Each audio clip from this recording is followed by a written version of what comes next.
بسم الله الرحمن الرحيم. اللهم صل وسلم وبارك على سيدنا محمد وعلى أهله وأصحابه أجمعين. هنعمل مع بعض الكشري المصري النهاردة بأبسط طريقة، وهنعملها كمان بتكات مختلفة. هيطلع معاك أطعم من اللي انت بتشتريه من بره. زي ما انتم شايفين كده معايا الشكل اللي يفتح النفس. اللهم بارك. أنا بوريكم شكله عشان ندخل بقى نعمل مع بعض. أول حاجة كده هنجيبها البصل، وهبدأ بقى أقطعه شرايح رفيعة عشان هنبدأ أنا أحمره. طبعا اول حاجه هنعملها هنحمر البصل، لان بقى هنستعمل الزيت بتاع البصل ده في كل حاجه في الكشري. كده حطيت ميه على النار تغلي. الميه كده غلت معايا، هنزل بقى بملح وانزل فيها بشويه زيت ونسلق المكرونه. حاول لما تخش المطبخ اشتغلي في كل حاجه مع بعضها عشان تخلصي كله مره واحده. انا كنت جايبه معايا كيلو مكرونه مشكله، يعني صغيره على اقلام على سباكيتا على كل حاجه. هبدا بقى احط المكرونه تغلي على النار، وفي نفس الوقت انا بحمر البصل. زي ما بقولك خش المطبخ خلصوا كل مره واحده عشان ما ياخدش معاك وقت وتطلع على طول بسرعه. كده المكرونه بتنسلق على النار والزيت كده خلاص سخن معايا. هبدا بقى احمر البصل.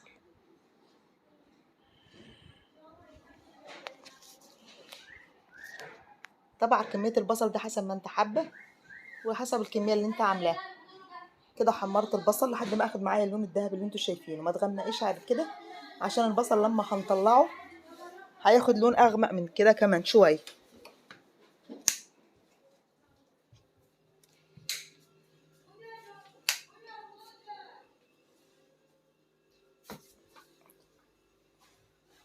كده خلاص انا بدات اكمل كميه البصل خلصتها، والمكرونه معايا انسلقت. هبدا بقى اصفي المكرونه واشطفها بشويه ميه، وهبدا بقى ارجعها تاني على النار. خدت معلقتين زيت كبار من بتوع البصل اللي انا كنت محمره فيهم البصل، ونزلت بمعلقه فلفل ومعلقه ملح، وهنزل بالمكرونه بتاعتي تاني في الحل، وهسيبها بقى على نار هاديه شويه.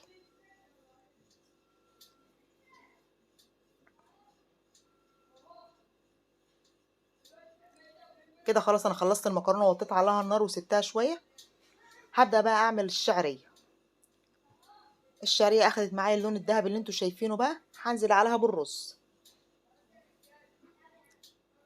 وكمان العدس ده انا كنت نقعاه. انا ما كنتش سلقه العدس نقعيه. حتى لو انت عارفه من قبلها نقعيه حوالي 3 4 ساعات، فمش هيستاهل معاك السليق. او لو انت عارفه اللي انت هتعملي نقعي من بالليل وسيبيه، ما بيجرالوش اي حاجه. كده شوحت كل حاجه. طبعا انا كنت محمره في الزيت بتاع البصل. شوحت كل حاجه على النار، وهبدا انزل عليها بقى بالميه والملح. هتنزلي بقى بكميه الميه بتاعتك، وهتبداي بقى تنزلي تملحي حسب التمليحه اللي انت بتحبيها. وكمان هننزل عليه بشويه كمون. كده بقى خلاص هنسيب الرز على النار يتلدن جنبنا، وهنبدا بقى نعمل صلصه الكشري. جبت كيلو طماطم ضربته في الخلاط، وهبدا بقى اصفيه بالمصفى عشان ما يبقاش فيه اي شوائب. طبعا حطيت شويه زيت من بتوع البصل برضو. هبدا بقى اعمل لها تتبيله. او مثلا بدل ما كنت هحمر الثوم، انا هعمل الثوم زي ما انتم شايفين كده. معايا ثوم ومعايا ملح ومعايا كمون ومعايا كزبره ومعايا معلقتين خل. عشان ما تحمروش الثوم وتبقى الصلصه تقيله عليك وتتعب المعده او تتعب الصدر، هتعمليها بالطريقه دي. وجربي طريقه الصلصه دي، مش هتبطلي تعمليها بالطريقه دي. هتنسي الطريقه التانية اللي كنا بنقلي فيها الثوم الاول. كده خلاص خلصت الصلصه. هبدا بقى اعمل الشطه الحراقه. حطيت معلقتين زيت، وهنزل فيهم بمعلقه شطه كبيره. هبدا اديها تشويحه بسيطه في الزيت على النار، واديتها معلقه خل، وهنزل معاها معلقتين من التسبيكه اللي احنا عاملينها او من صلصه الكشري. كده خلاص غلت. هبدا بقى اديها كوبايه ميه.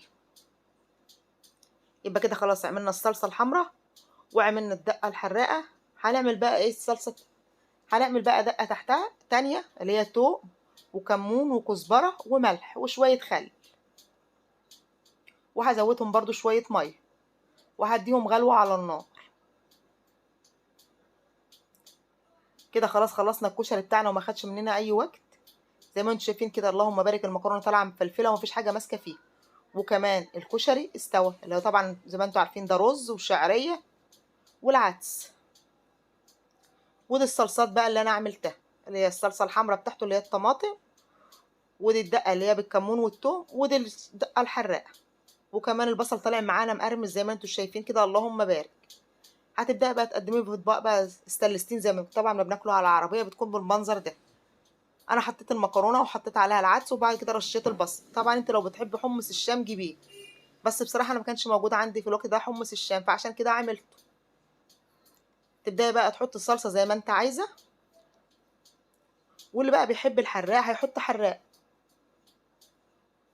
زي ما انتوا شايفين كده شكله، اللهم بارك يفتح النفس. شوف بقى انت لو بتشتري طبق زي ده من بره هيكلفك قد ايه؟ يمكن كل الكميه اللي احنا عملناها دي مش هتكلفك طبقين من بره. وطريقته سهله وبسيطه، وجربوها، ما تنسوش اللايك والاشتراك.